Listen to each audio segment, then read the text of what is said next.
June মাসের এক সন্ধ্যায় আমরা ঘুরতে ঘুরতে চলে এসেছিলাম মিলেনিয়াম পার্কের সামনে। এদিনের গন্তব্য অবশ্য আমাদের মিলেনিয়াম পার্ক নয়, কলকাতা হেরিটেজ রিভার ক্রুজ, যেটা এখান থেকে ছাড়ে। এবারের দ্রষ্টব্য আমাদের সেটাই। এই ক্রুজের ভাড়া মাথাপিছু 169 টাকা। তবে অনলাইনে কোনো বুকিং হয় না, এখানে এসে বুকিং করতে হয়। তুমি চাইলে পেমেন্টটা ফোনপের মাধ্যমেও করতে পারবে।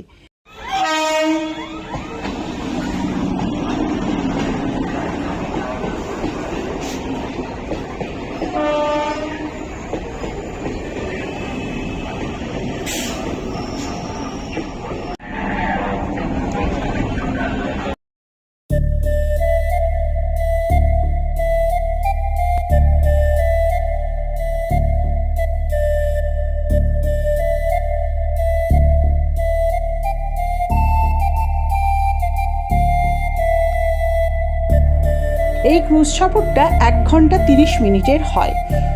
এই ক্রুজে শুনেছি লাইভ মিউজিকেরও ব্যবস্থা আছে, সেসব তো তোমাদের গিয়েই দেখাবো।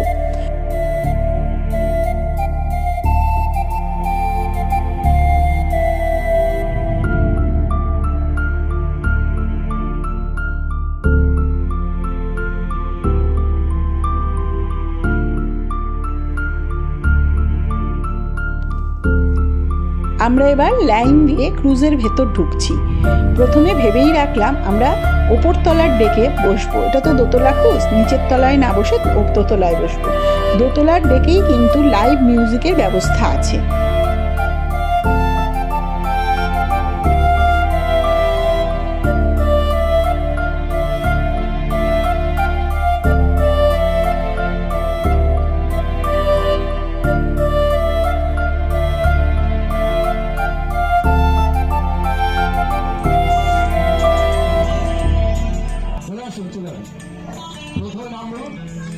এই সাংস্কৃতিক অনুষ্ঠান যারা পরিচালনা করছিলেন, শিল্পীরা, তারা খুব মজা করে পরিচালনা করছিলেন। প্রথম দিকে কয়েকটা মিউজিক শোনাচ্ছিলেন এবং সেই মিউজিকটা চিনে যদি কেউ গান গাইতে পারে সেই সুযোগও তারা করে দিচ্ছিল দর্শক মণ্ডলীকে। তবে আমরা এসে দেখলাম মোটামুটি বিকেল 5টার মধ্যে এখানে চলে আসা উচিত, কারণ যথেষ্ট টিকিটের লাইন পড়ে এবং টিকিট কাটার পরে ক্রুজে ওঠবার জন্যও লাইন পড়ে। 6টা থেকে ক্রুজ হলেও 5টার মধ্যে এসে যাওয়াই ভালো, বা যদি শনি রবিবার হয় তাহলে 5টার যদি ক্রুজ হয় তাহলে 4টের মধ্যে অন্তত এসে যাওয়া উচিত। তবে এখানে ফুড কাউন্টারও আছে, চাইলে তোমরা বাইরে থেকে খাবার নিয়েও যেতে পারো। অনেকেই দেখছি বাইরে থেকে খাবার নিয়ে যাচ্ছে, অবশ্য আমরা নিই।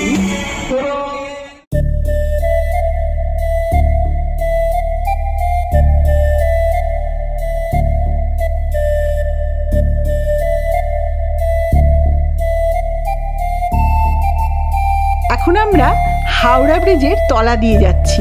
সবসময় এতদিন তো হাওড়া ব্রিজের ওপর দিয়েই যাতায়াত করেছি, আমি অন্তত জীবনে প্রথম এইবার হাওড়া ব্রিজের তলাটা দেখলাম আর সেখান দিয়ে যাতায়াতও করলাম।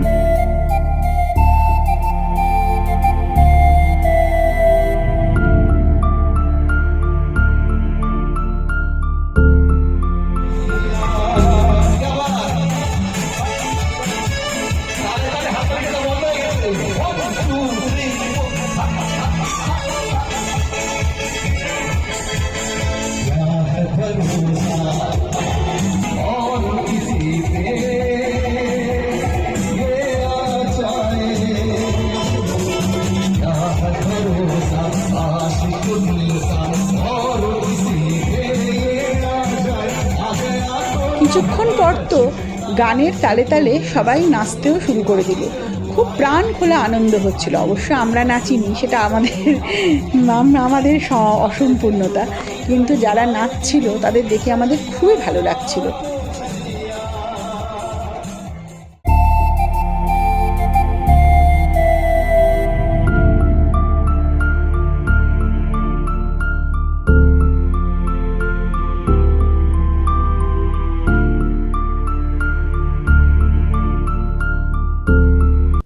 এখন আমরা নিমতলা মহাশ্মশানের সামনে দিয়ে যাচ্ছি। এখানে যাওয়ার সময় সাংস্কৃতিক অনুষ্ঠানও বন্ধ রাখা হয়েছে। এছাড়া আমাদের মনও যেন কোথাও একটা কীরকম হয়ে উঠলো। সেটা তো তোমরা সবাই বুঝতেই পারছো এখান দিয়ে যেতে গেলে কেমন লাগে, যতই মনের এই সাংস্কৃতিক অনুষ্ঠানের আনন্দ থাকুক না কেন।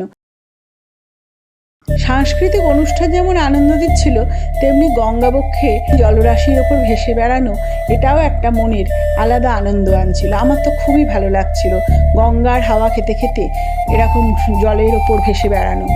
প্রথমে তো আমরা রওনা হয়েছিলাম গধূলি বেলায়, সন্ধ্যে 6টায়। তারপরে আস্তে আস্তে সূর্যাস্ত দেখলাম, সারা আকাশটা লাল আভায় ছেয়ে গেল, সেটাও দেখলাম। ভীষণ ভীষণ ভালো লাগছিল। এগুলো ঠিক বলে বোঝানো যাবে না, এগুলো তোমাদের এসে নিজেদেরকে বুঝতে হবে। এই কলকাতা হেরিটেজ রিভার ক্রুজ করে হুগলি নদীর বুকে ঘুরে বেড়ানো যায় 90 মিনিট। এই রাইডটি কিছু ঐতিহাসিক স্থান আপনাদেরকে নিয়ে যাবে।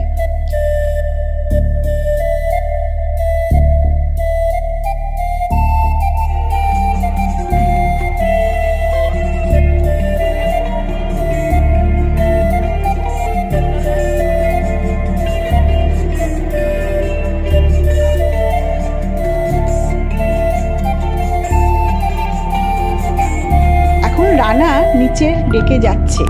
নিচের ডেকে ফুড কাউন্টার রয়েছে, যেখান থেকে চা, কফি, বিভিন্ন স্ন্যাক্স পাওয়া যাচ্ছে। অবশ্য ওপরের ডেকেও সমানে চা, কফি, স্ন্যাক্স নিয়ে আসছে, যাদের দরকার এখান থেকে কিনেও খেতে পারবেন।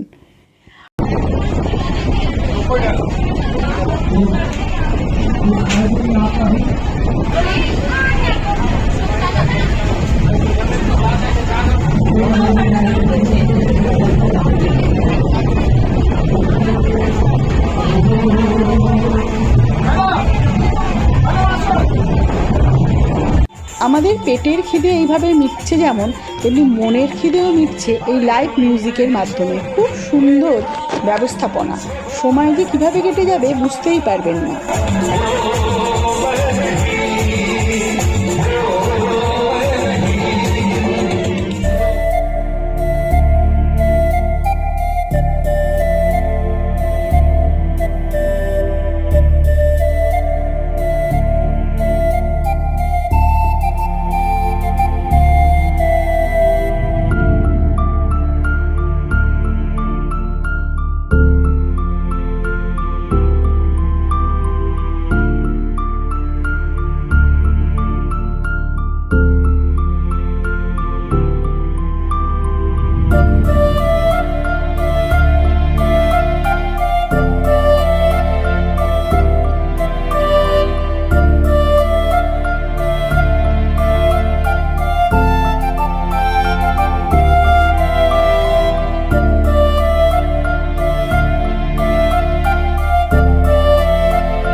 আমরা যখন এই গঙ্গাবক্ষে ভ্রমণ শুরু করেছিলাম তখন ছিল গোধূলি বেলা।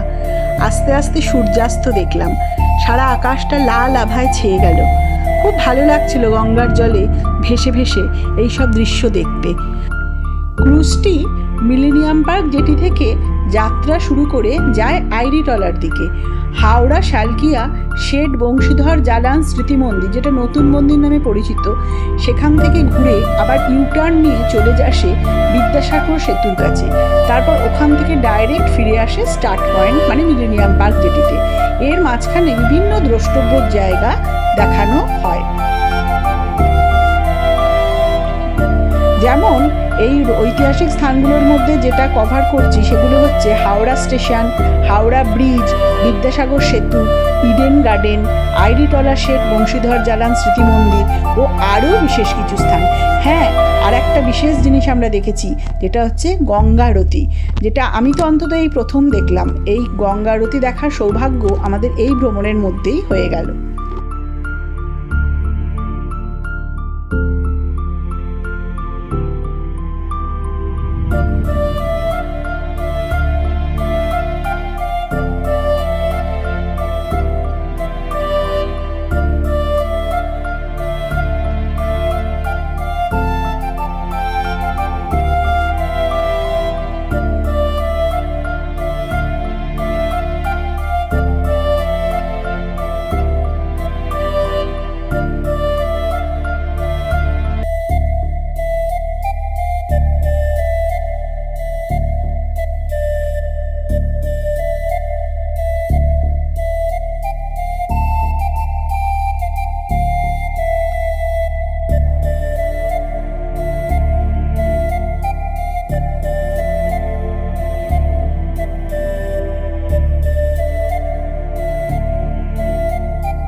একদিনের বিকেলে গঙ্গাবক্ষে দুর্দান্ত লাইভ মিউজিক শুনতে শুনতে সূর্যাস্ত দেখার জন্য দারুণ ঠিকানা হতে পারে এই কলকাতা হেরিটেজ রিভার ক্রুজ।